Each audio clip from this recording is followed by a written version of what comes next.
Hello. You know how in a bunch of religions they talk about hell as this terrible place where folks go through endless suffering once they kick the bucket. Well, who's on the guest list for this infernal party and why? And how long are they supposed to stay? And here's the thing, even though many folks buy into the whole hell thing, could they be way off the mark?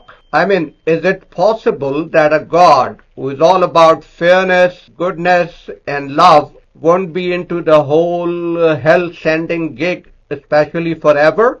Now, don't get it twisted. We're not saying hell is real or unreal here. No, we're just here to check out some of the logical ways people have responded to these burning questions about hell, and also to see what critics have to say about these answers. What is hell all about, you ask? Well, in simple terms, it's basically the bad place where folks get their comeuppance for the wrongs they have done. Depending on the belief system, sin can cover anything from going against a specific deity's rules to just being plain naughty. Now, the way people envision hell can vary wildly. Some see it as a fiery pit of torment with all sorts of ghastly stuff going on. Others think of it as a psychological state after you die, filled with hopelessness,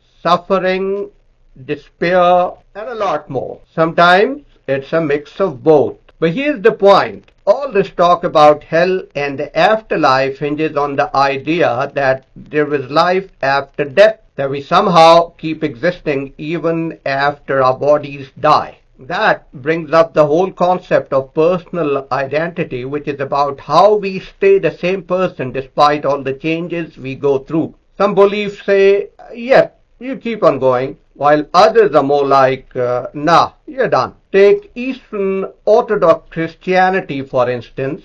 They see hell and heaven as two post-mortem hangouts. If you're all about accepting God's love, you're partying in heaven. If you're not into it, you're stuck with God's presence as hell. Now, across the board, being a sinner is the common thread. Even if you're mostly a saint but slip up once, you're still in the sinner club where you cross over.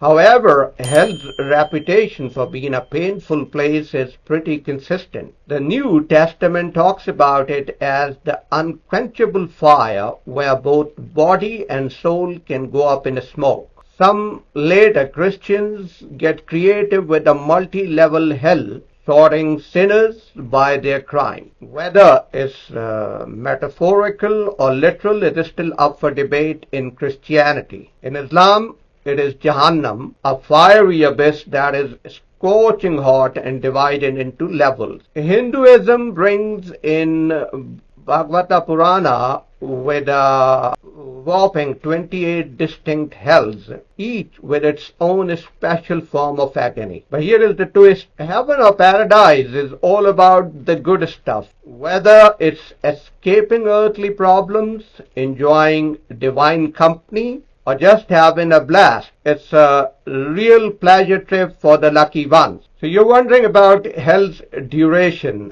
Well, if you believe in it, there are two main takes on how long the punishments are supposed to last. Let's break it down. From one angle, hell is the eternal slammer. See, those folks in hell or the damned, they are the big-time wrongdoers. They are given an almighty, infinite God the cold shoulder or worse. So in the name of fairness, their punishment has to be infinite too. That's the deal. Hell is forever. According to this school of thought, hell is basically the universe's way of saying, you asked for it. The damned are getting what they have earned, and it's all about dishing out some cosmic justice. These sinners knew what they were getting into, given how squeaky clean and holy this infinite deity is. You can't just pull an infinite sin and expect to get away with it. But wait, there's another side to the story. Some see hell as more of a temporary pit shop for cleansing is like jail,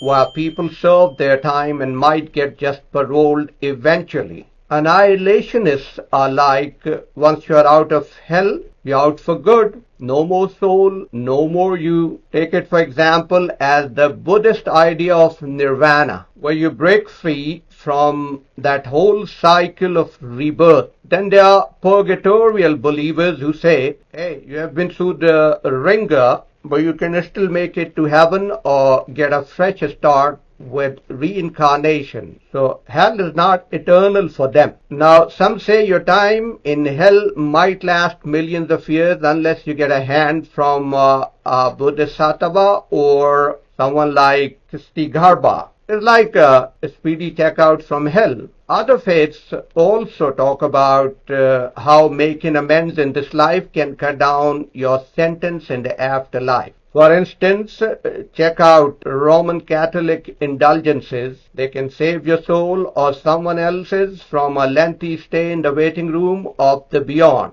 Some theistic traditions argue for universalism, the thesis that the ultimate reconciliation of all persons with God in heaven is not only possible but likely, given other beliefs about the nature of the divine, such as God being just, loving, or merciful. Some argue that a God of perfect justice would not sentence sinful persons to infinite punishment for finite offenses. At worst, human beings can only sin for a little over 100 years, so if justice demands that punishments fit the crime, it seems unfair to make even totally depraved sinners suffer for thousands of years or worse for eternity. Others argue that divine justice actually requires the forgiveness of sin. If justice is fairness and an all-powerful God allows sinners to suffer serious harm in life, then fairness might require that God compensate them after death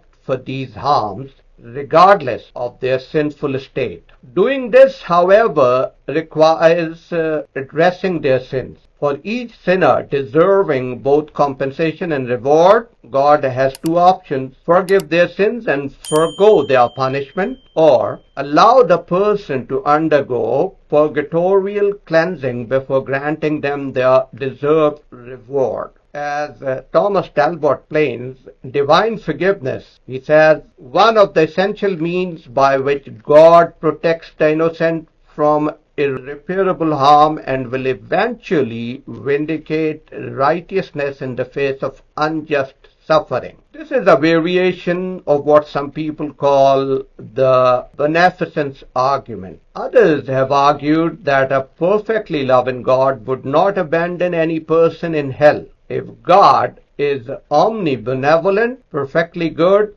then God must show goodness and love to every individual. Since this can't be done by ignoring someone's suffering or annihilating their consciousness, it would not be possible for any person to either remain in hell for eternity or to be annihilated upon their exit. In the words of Marilyn McCord Adams, it would be cruel for God to create human beings with such radical vulnerability to horrors unless divine power stood able and divine love willing to redeem. Many see the problem of hell. How could an all-loving, just, powerful and good God send people to hell or allow people to be in hell? They see it as an instance of the more general problem of evil. How could a good God allow evils or certain types of evils to occur if God could prevent those evils? Since being in hell would likely be very bad, a great evil, it too is an evil that can give rise to the question of the problem of evil. How could a good God allow the evil of hell if God could prevent it? If God, as a perfectly good being, must also be perfectly merciful, then some argue that God must offer forgiveness to all sinners. Some contend that the viability of this choice is limited only to our pre-mortem existence. That is, that sinners can only receive God's forgiveness prior to death. Although accepting that gift would be the choice of each person, it is assured that most would want to escape hell. Anyone remaining would be damned by their own choice. As C.S. Lewis describes in The Problem of Pain, the gates of hell are locked from the inside. To sum it up, when we get a better grip on what exactly we're talking about when we say hell, it's like turning on a light in a dark room. Suddenly, a whole bunch of other big fancy words start to make more sense. Stuff like God, good, evil, justice, love, and all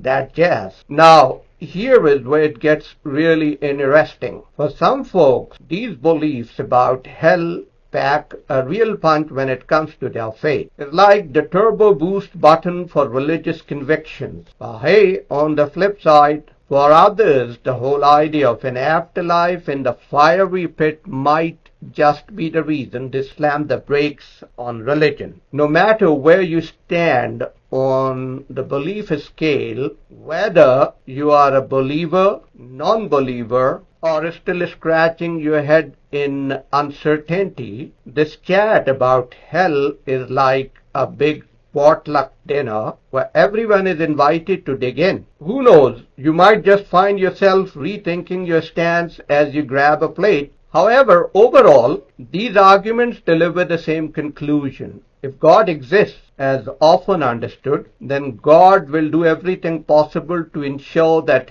hell is, in the end, unoccupied. Now it's up to you. Don't leave him with no choice. Be just and kind to others. Give the Almighty a choice to forgive you. Thank you.